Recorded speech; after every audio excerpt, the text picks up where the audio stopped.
India's decision to halt purchases of Russian oil in exchange for tariff concessions from the United States has once again exposed New Delhi's shrinking policy autonomy, reinforcing the perception that the Modi-led government lacks an independent sovereign foreign and economic policy and is increasingly dancing to Washington's tune. According to Kashmir media service, US President Donald Trump announced a trade deal under which Washington would slash tariffs on Indian goods to 18% from a punitive 50%, provided New Delhi ends its imports to Russian oil and further lower trade barriers for American products.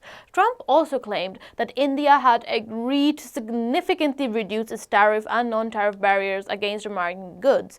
Politics analysts, they say that the development lays bare India's vulnerability to external pressure and contradicts New Delhi's long-cherished claims of strategic autonomy.